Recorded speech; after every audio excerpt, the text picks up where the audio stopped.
నాకేం కావాలి? ఏమి ఇవ్వలేదు, ఏమి ఇవ్వలేదు, ఇవ్వలేదు అన్నా. నాకు ఇవ్వు, ఇంతమంది జనాన్ని కోట్ల మంది పెట్టలేడా? నీకు కావాలి, నీకేదో ఉద్దేశం పెట్టుకుని నీకేదో పదవి కావాలని నువ్వు చేస్తుంటే ఆయన ఏం చేస్తాడు? మరి వైఎస్ సునీత గారు వచ్చేసి మా అన్నకు ఓటు ఏది గెలిపించదు దాన్ని మీరేమంటారు? వైఎస్ సునీత పార్టీ కోసం బాగుంది కావాలని చెప్పి నా సునీత పార్టీ కోసం బీజేపీతో కూడా కలిశారు కదా బాబాయ్. జగన్మోహన్ రెడ్డి గారు విశాఖపట్నంలో ప్రమాణ స్వీకారం చేస్తారు. మోడీ కూడా కలిశారు కదా.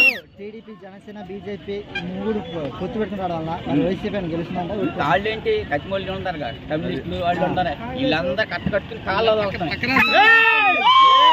మరి వైఎస్ తిరుమల కాంగ్రెస్ పోయి ఆమె తీసుకుంటున్నాం. ఆమె జగన్మోహన్ గారు చెల్లి గారు ఊళ్ళో ఏమి అనలేకపోతున్నాం, లేకపోతే చీడి చెండాడేవాళ్ళు ఈ పార్టీకి.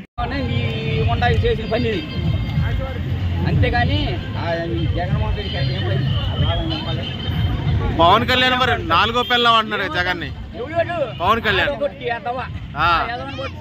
4వ పిల్లమా?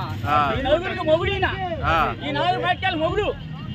వీళ్ళ దగ్గర దమ్ము ఉంటే ఒక్కొక్కడు సింగిల్ వీళ్ళకి లేక ఆడికాళ్ళు పట్టుకుని 3 రోజుల నుంచి చంద్రబాబు పవన్ కళ్యాణ్ కూడా వెళ్ళి కాళ్ళ కడబడి దేవుడు అంటే ఇంకా 5 మినిట్ ఇస్తారని ఇవ్వకపోతే ఇప్పుడు దాకా సంఘనాకుతా రాత్రి తీసేసి వచ్చారు.